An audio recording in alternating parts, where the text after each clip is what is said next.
Hebreus capítulo 10, do verso 19 ao verso 25. Você que está em casa, acompanhe a leitura, permaneça ligado, permaneça antenado, conectado aí não só na internet, mas acima de tudo, na palavra do Senhor nosso Deus. Hebreus capítulo 10, quero ler com você versos 19 a 25.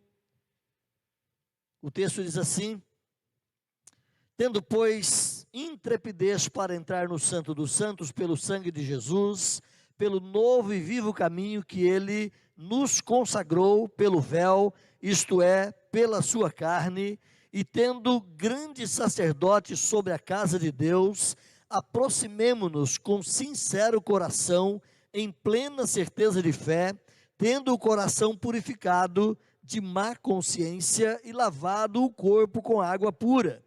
Guardemos, pois, a confissão da esperança sem vacilar, pois quem fez a promessa é fiel. Consideremo-nos também uns aos outros para nos estimularmos no amor e as boas obras. Não deixemos de congregar-nos, como é costume de alguns, antes façamos admoestações, e tanto mais quanto vedes que o dia se aproxima.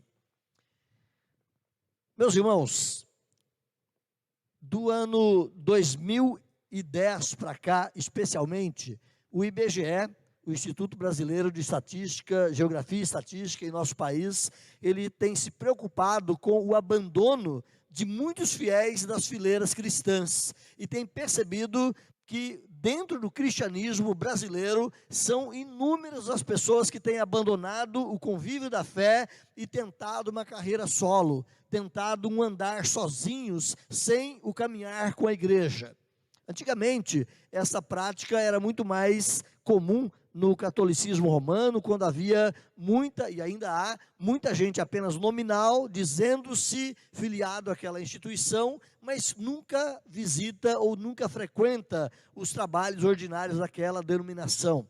Mas isso tem também se tornado moda, tem também se tornado comum nos veios da igreja evangélica Brasil afora, e tem se constatado, inclusive, um novo nome para caracterizar esse grupo de pessoas que no Brasil tem sido chamado de desigrejados. São aqueles que não mais importam com a igreja, dizem-se serem fiéis ao Senhor, dizem-se crer no Evangelho, dizem-se serem tementes a Deus, mas a igreja é obsoleta.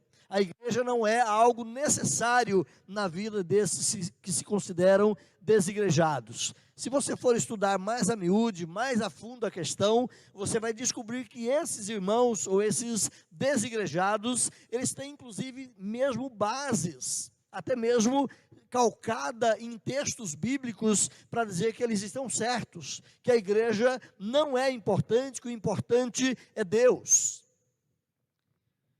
Quando se toma versículos isolados da Escritura, meus irmãos, nós podemos fazer a Bíblia falar aquilo que nós quisermos.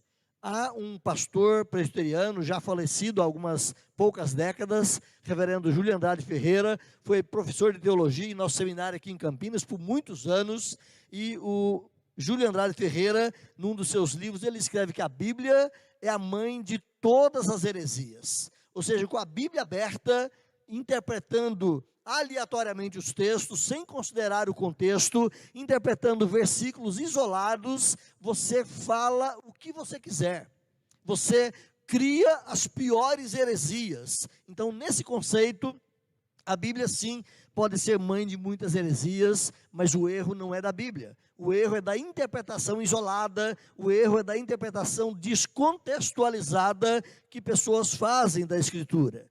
Então, esses desigrejados podem ser definidos como sendo pessoas que, por descontentamento com a liderança local de sua congregação ou com a estrutura rígida das igrejas onde frequentavam, resolveram então rejeitar a prática litúrgica do culto, abandonar o templo e, consequentemente, a comunhão com os irmãos da fé, e tornaram-se evangélicos nominais, ou seja, evangélicos sem vínculo com uma igreja ou sem vínculo com a sua entidade eclesiástica. Como dissemos, esse fenômeno tem crescido.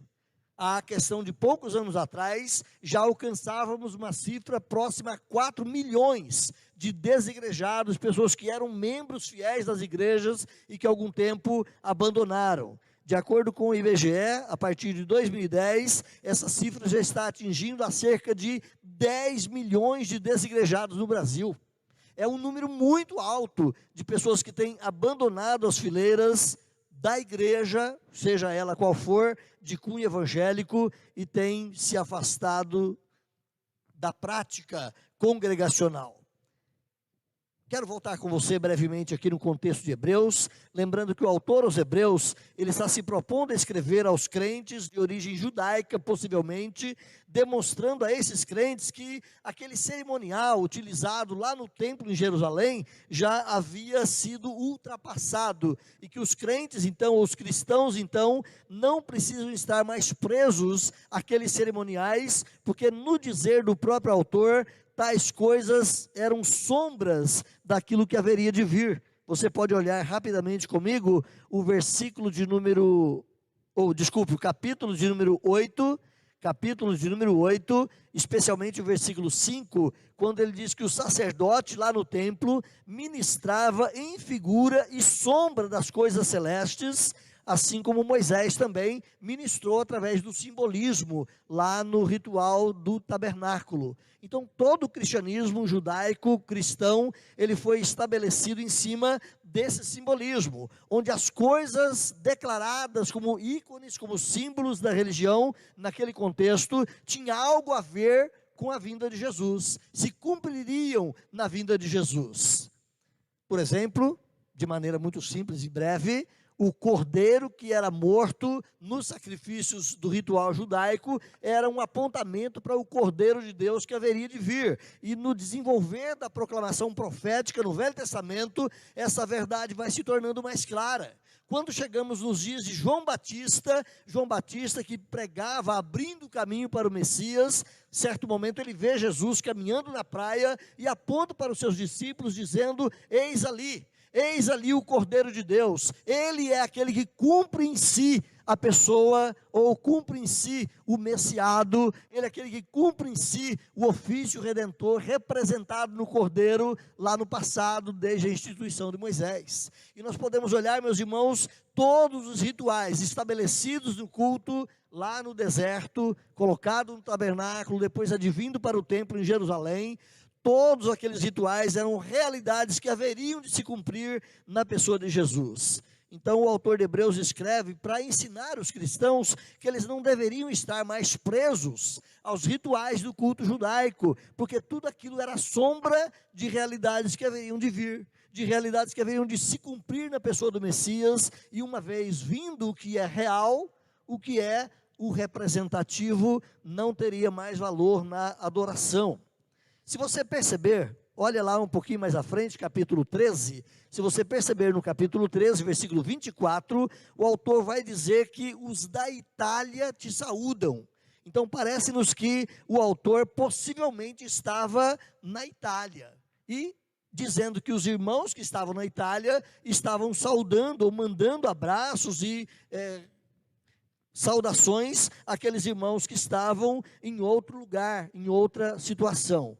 Nós não temos uma convicção muito definida se essa carta aos Hebreus foi escrita logo após a destruição do templo, ou se ainda alguns poucos anos antes da destruição do templo, que se deu no ano 70, logo depois de Cristo. Mas é possível que esses cristãos espalhados mundo afora já haviam sido dispersos pelas perseguições, e agora esse autor pode ter sido Paulo, pode ter sido Apolo, pode ter sido Lucas. O autor não diz exatamente o seu nome, ele se identifica muito com o apostolado de Paulo. Ele vai dar uma referência também aqui no capítulo 13 a Timóteo. Então ele conhecia muito bem Timóteo, ele conhecia muito bem toda a tramitação do culto judaico, era um homem muito versado no conhecimento. Pode ser que seja Paulo, pode ser que seja Apolo, não temos uma certeza muito clara disto, mas ele fala que os da Itália te saúdam. Alguns então vão reportar e vão ligar mais uma vez o autor à pessoa de Paulo ou à pessoa de Lucas, porque Lucas acompanhou Paulo inclusive na própria prisão, e Paulo estava preso nesse tempo final da sua vida na Itália, num dos calabouços de Roma. Então pode ter sido o apóstolo Paulo ou não o seu autor. Conclui-se então que os destinatários originais eram principalmente cristãos judeus que estavam espalhados em outros lugares do mundo, e os da Itália mandavam a eles saudações. O autor aos Hebreus, então, meus irmãos, ele tenciona fortalecer a fé dos seus leitores em Cristo, nesse período onde eles já estavam sofrendo oposição do judaísmo e ao mesmo tempo já sofrendo as perseguições impostas pelo Império Romano. Essa carta é escrita então para advertir os crentes, sejam eles judeus ou gentios, que eles cuidassem de não voltar aos caminhos do judaísmo, mas que eles permanecessem fiéis no Evangelho de Jesus Cristo. Eu quero compartilhar, portanto, conosco, olhando todo o texto lido, mas observando aqui o nosso tema: por que o cristão não deve ser desigrejado?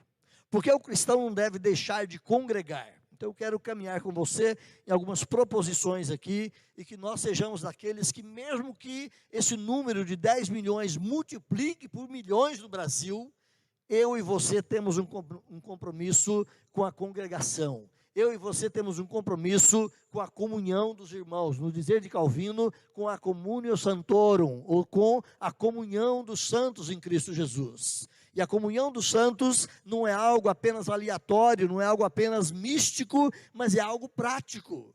Você vai encontrar no decorrer da Escritura, meus irmãos, especialmente o Novo Testamento, aproximadamente 40 mandamentos chamados mandamentos recíprocos, ou mandamentos de mutualidade. São aqueles mandamentos que falam do uns aos outros, servir uns aos outros, honrar uns aos outros, exortar uns aos outros, e daí por diante. Como é que nós teremos o exercício de uns aos outros, se nós não temos uma vivência de corpo? Como é que nós podemos ter o exercício de uns aos outros, da mutualidade, se nós não vivemos como uma família? Então o texto bíblico, o Novo Testamento, de modo muito especial, vai nos conduzir a uma vida em família. Vai dizer que nós somos adotados e recebidos de volta na casa do Pai, não apenas num sentido espiritualizado para a eternidade, mas já no presente momento, fazendo parte da igreja de Deus. O Senhor Jesus Cristo manda, inclusive, pregar o Evangelho a toda criatura, fazer discípulos e batizá-los, torná-los membros de uma comunidade.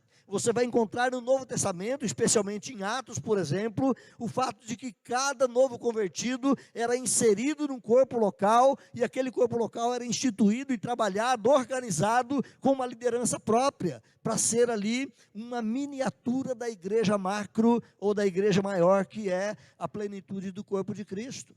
Nós somos chamados então a pertencermos a um aglomeramento, a uma comunhão de pessoas que servem ao Senhor. Então a minha primeira proposição nesse arrazoado é que nós não devemos deixar de congregar, porque deixar de congregar é recusar a presença de Deus. Deus se manifesta pessoalmente, individualmente, na vida de cada um dos irmãos. Isso é óbvio, isso é claro. O próprio Senhor Jesus Cristo diz que Ele habita em nós. Ele vai estar conosco, com cada um de nós, até o último dia.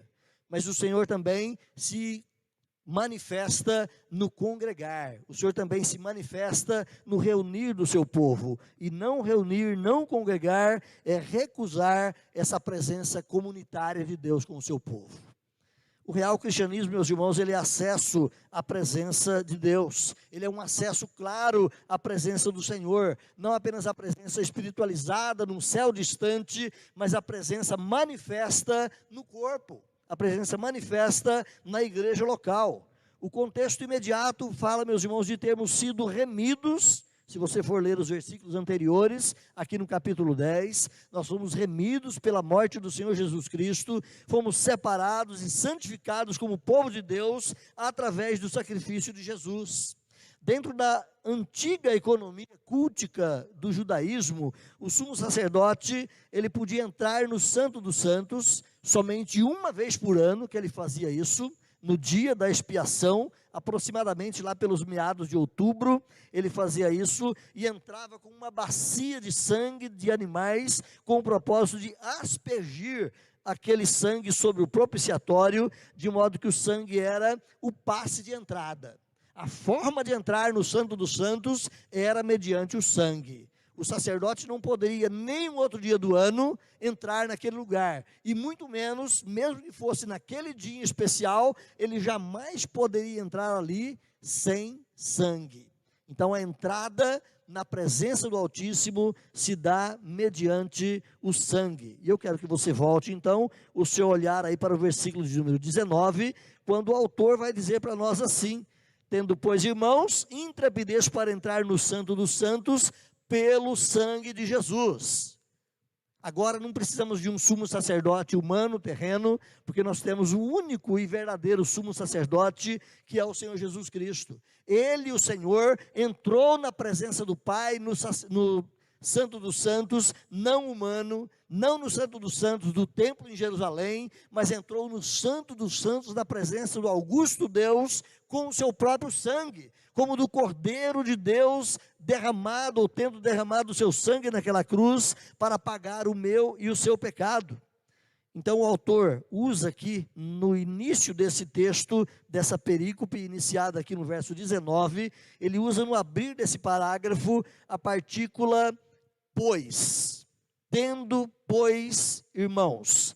Essa partícula lá no grego, a partícula ela tem um sentido inferencial, ela indica uma consequência do que tinha sido falado anteriormente, ou seja, já que é assim, podemos entrar na presença de Deus, tendo, pois, irmãos, intrepidez, porque o sangue de Jesus Cristo é a remissão do nosso pecado, e com essa intrepidez, com essa coragem, com o sangue de Cristo, podemos entrar na presença de Deus.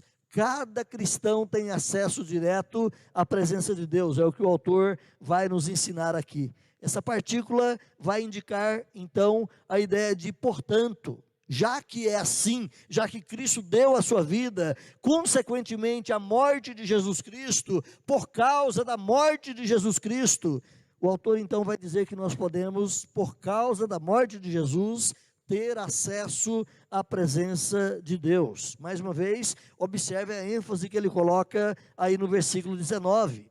Tendo, pois, ou desta maneira, irmãos, intrepidez para entrar no Santo dos Santos, pelo sangue de Jesus, pelo novo e vivo caminho que ele consagrou, pelo véu, ou seja, pela sua carne, e tendo como sumo sacerdote o próprio Filho de Deus. Tenhamos confiança, é o que o autor vai nos propor aqui.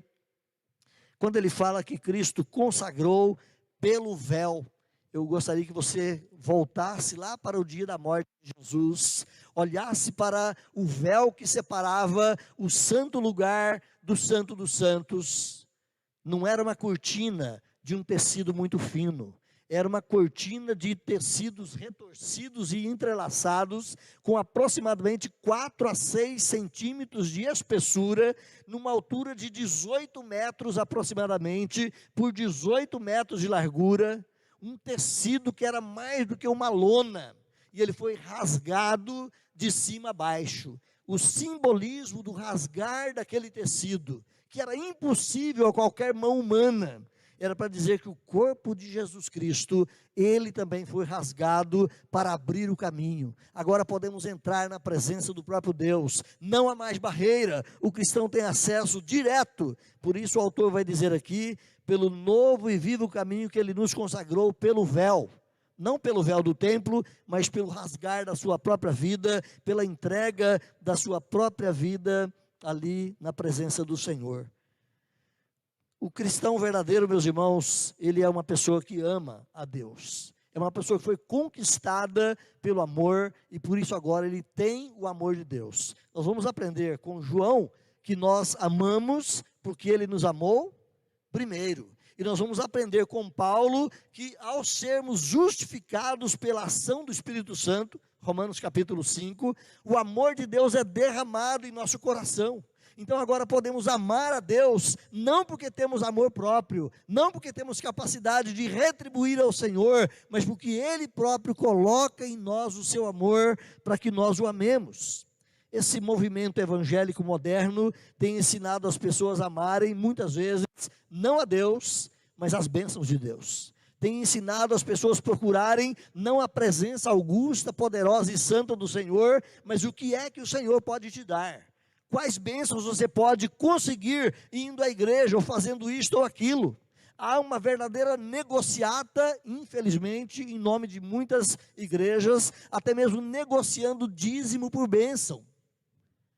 Não é um amor espontâneo, gratuito, cheio de gratidão, de louvor, de adoração ao Senhor, mas é um amor interesseiro, é um amor interessado naquilo que o Senhor pode dar. Então muitas pessoas têm sido levadas a uma postura errada perante o Senhor, não buscando o Senhor pelo amor que Deus tem colocado em nosso coração, mas buscando a Deus por interesse, de bênção, de riqueza, de prosperidade, de bens e coisas do tipo.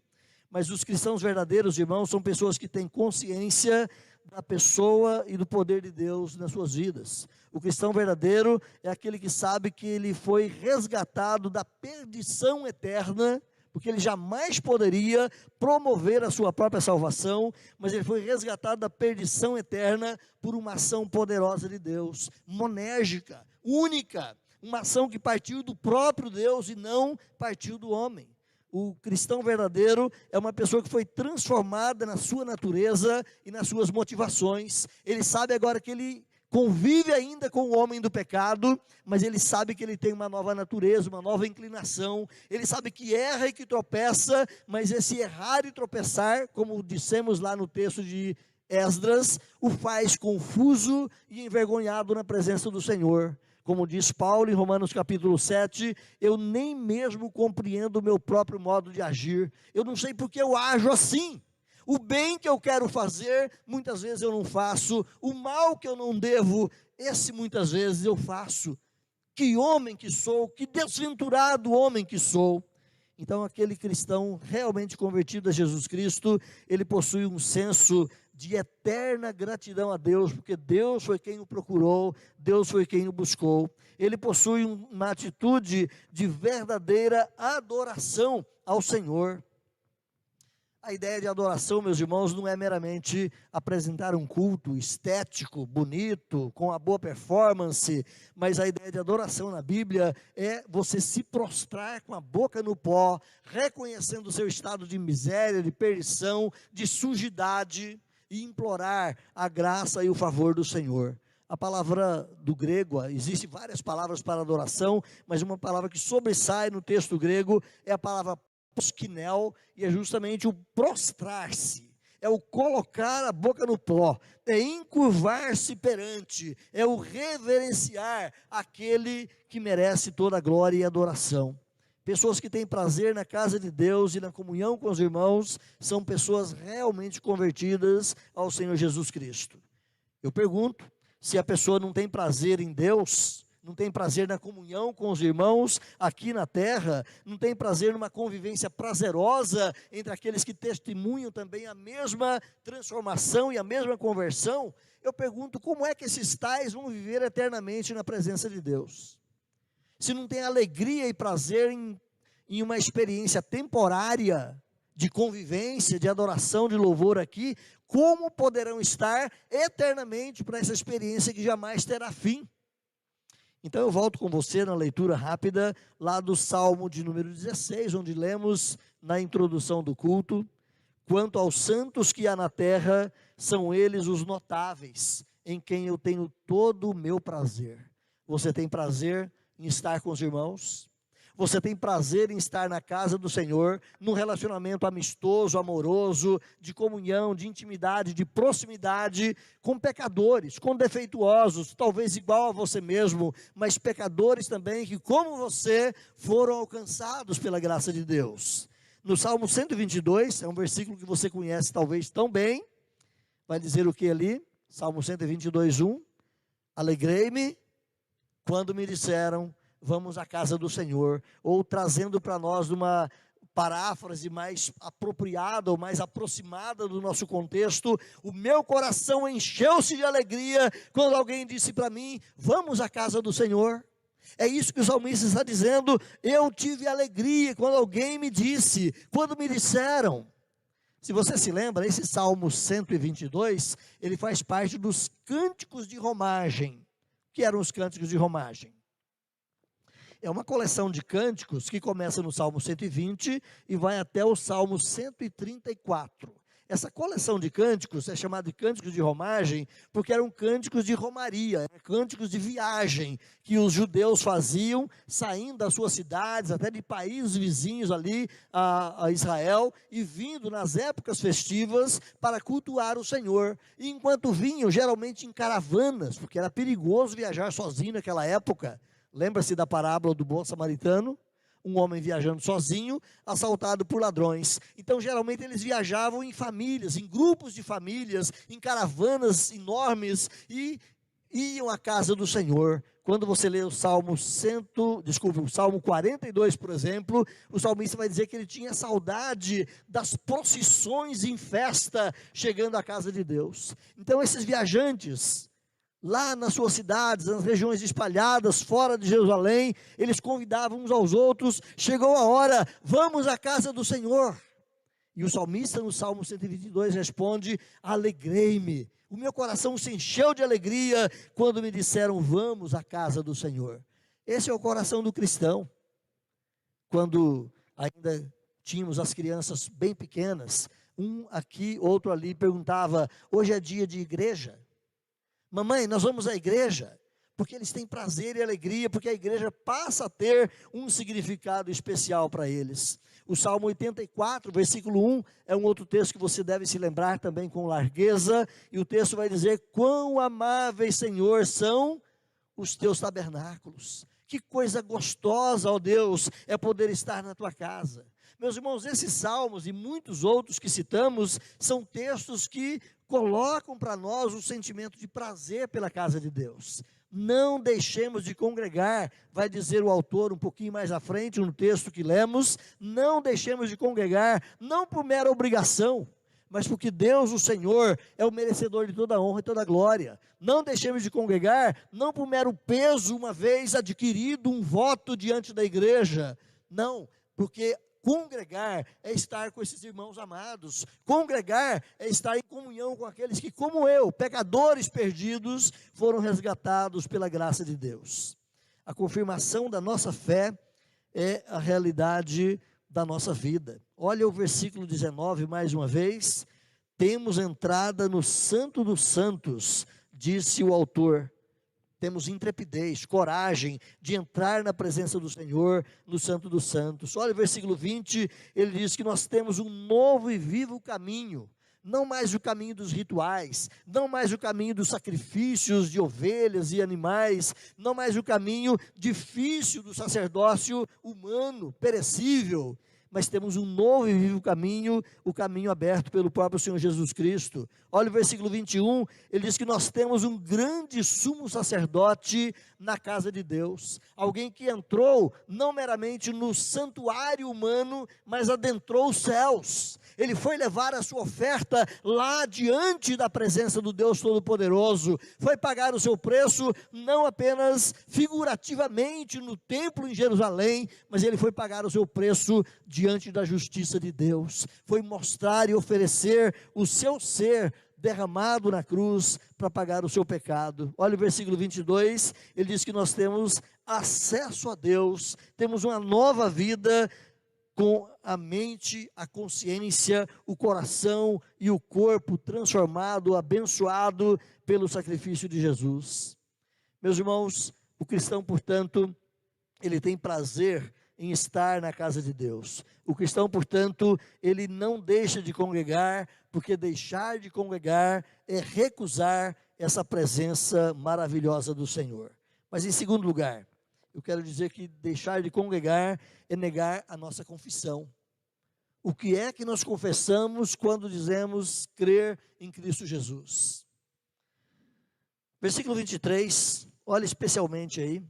Guardemos firmes a confissão da esperança, sem vacilar, pois quem fez a promessa é fiel.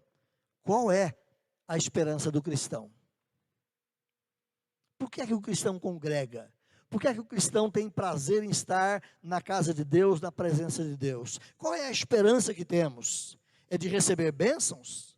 É de recebermos riquezas materiais? É de recebermos, quem sabe, uma prosperidade meramente humana, advinda dessa relação ritualística com Deus? Qual é a esperança do cristão?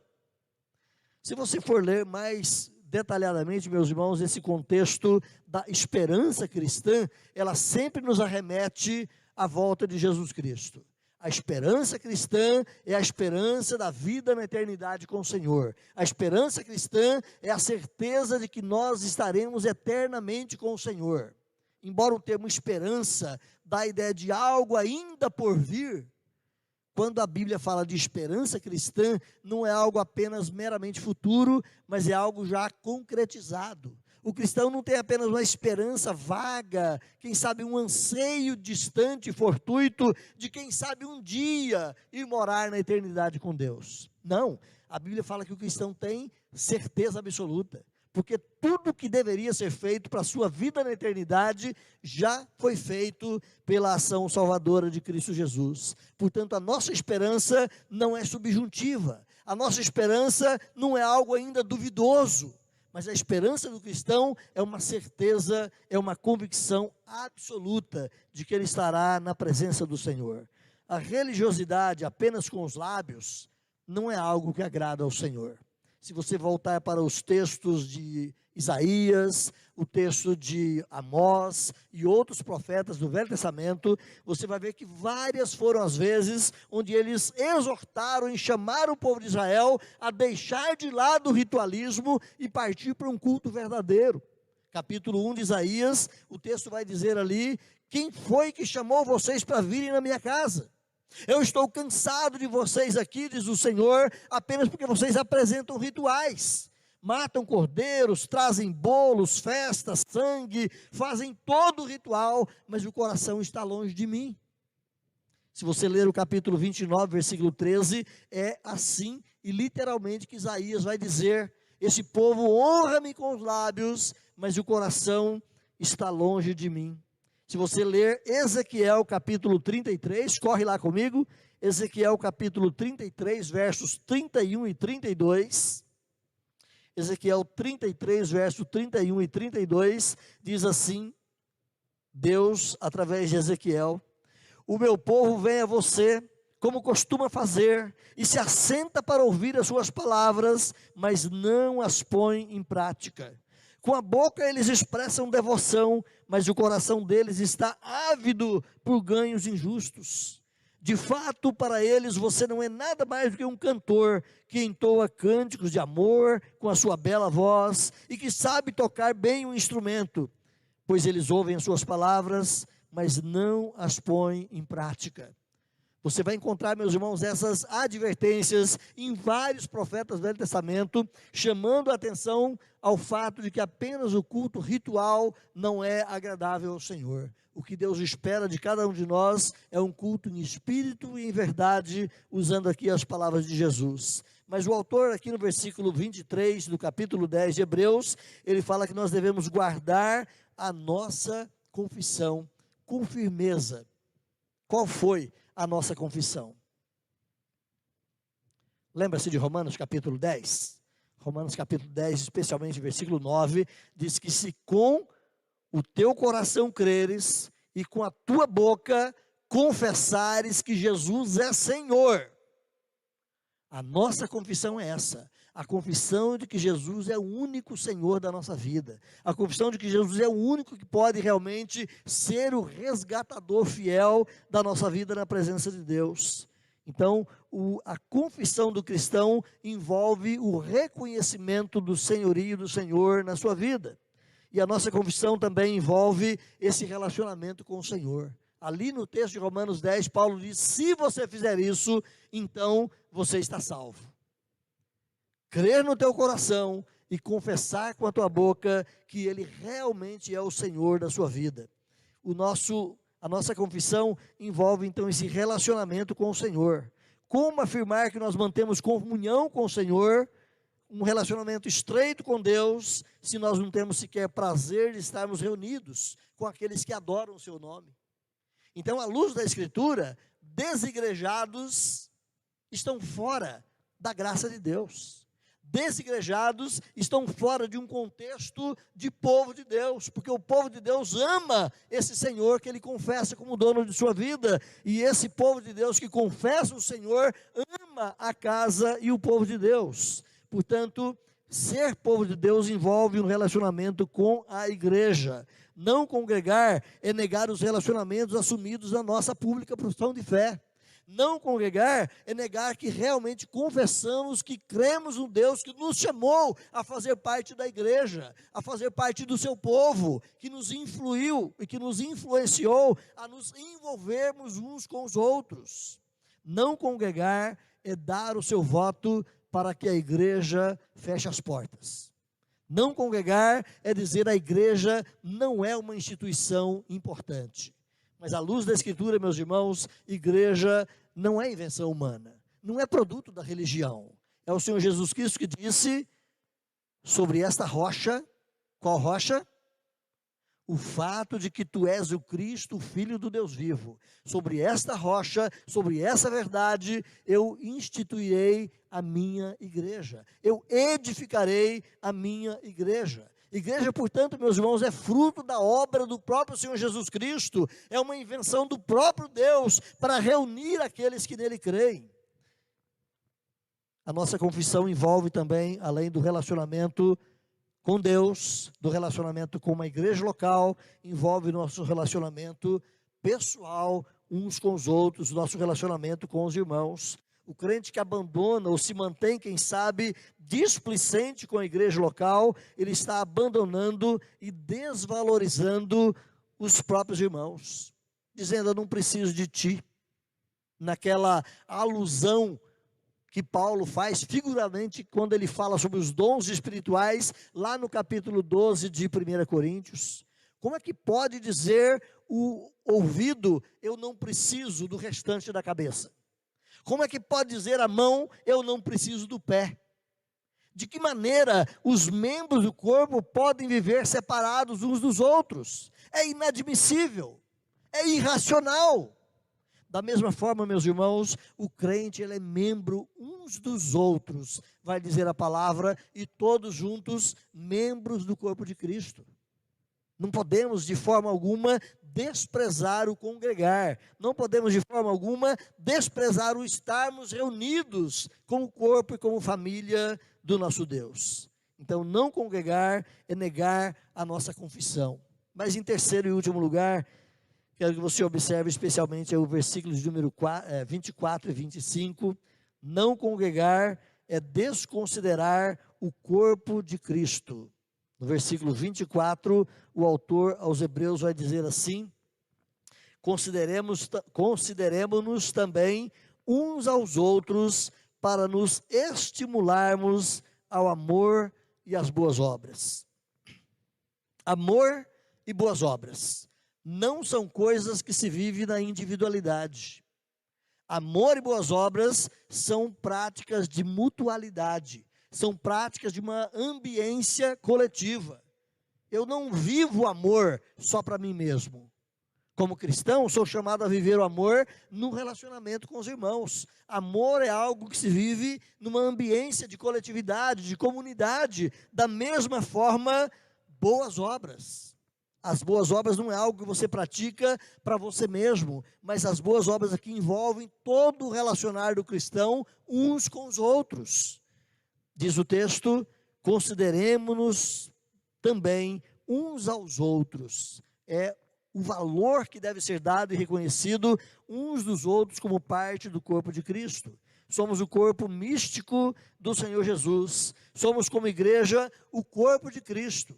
Não apenas a igreja local aqui, somos apenas uma pequena parcela, mas uma parcela desse grande, misterioso corpo de Cristo, que envolve todos os santos, que envolve todos os salvos, resgatados em Cristo Jesus, desde o primeiro até o último a ser convertido na história. Quando descongregado por motivos banais, o crente nada mais faz a não ser desmerecer o participar dessa macro-igreja, desse corpo maravilhoso que é a composição de todos os salvos em Cristo Jesus. É no corpo que o Espírito Santo se manifesta. Como já falamos, como é que pode a mão dizer para o restante do corpo, não preciso de vocês? Ou o pé dizer, não preciso de vós? Um dedo ou um braço separado do corpo, se não enxertado, em pouco tempo, ele vai estar morto. Do mesmo modo, a vida cristã separada da congregação, ela não se mantém viva, ela se torna desnutrida e, quem sabe, muito pouco tempo, esse cristão também se deteriora em fraqueza, em frieza e vai entrar em laços pecaminosos, em torpeza e muitas vezes em degeneração moral, porque ele não tem mais o referencial de pertencer a esse corpo que é o povo de Deus. Congregar, portanto, meus irmãos, é celebrar a vitória de pertencer a um aglomerado de pessoas que manifestam o mesmo amor a Deus. Alguém disse que o túmulo vazio testifica a vitória de Cristo sobre a morte, mas uma igreja vazia nega a vitória de Cristo na vida dos seus membros. Então, o lugar do crente é congregando. O lugar do crente é estando junto uns com os outros. Óbvio que nesse tempo de pandemia é bom que a gente mantenha uma certa distância, é bom que nós não estejamos todos muito juntos, mas espiritualmente, e o desejo do coração do crente é de estar juntos. Quarta e última coisa que eu quero colocar aqui, meus irmãos, é que o não congregar pode ser costume de alguns. Olha o versículo 25. Não deixemos de congregar, como é costume de alguns. Não congregar pode ser costume de alguns. E como dissemos, no Brasil, esse costume está se tornando uma onda que vai avolumando cada vez mais. Pode ser costume de alguns, mas não é culto. Culto não é algo que você faz apenas na sua individualidade, embora você pode e deva fazê-lo. Mas culto é algo que nós prestamos ao Senhor como comunidade, como povo de Deus, reunidos em alegria, reunidos com a mesma motivação, glorificando e exaltando o Senhor. A religiosidade, ela pode impor a nós costumes, mas a vida cristã não é costume. A vida cristã é envolvimento. A vida cristã é uma comunhão, é uma participação real e verdadeira na vida uns dos outros. Lembra-se de Atos capítulo 2? Eles viviam intensamente uns com os outros e uns para os outros. Eles estavam sempre juntos, eles cultuavam o Senhor, eles celebravam a ceia, eles participavam das orações, eles compartilhavam e aprendiam cada vez mais a doutrina dos apóstolos, eles estavam sempre juntos e se houvesse qualquer necessidade, havia a disposição inclusive de se darem uns aos outros. Se fosse preciso, venderiam os seus bens para socorrer os irmãos. Isso é igreja, isso é povo de Deus. Então, a religiosidade pode impor alguns costumes, mas o verdadeiro cristianismo, ele vai além de costumes, ele vai no envolvimento último e íntimo uns com os outros. Religiões sem a salvação de Cristo Jesus podem adorar ou podem cultuar esporadicamente.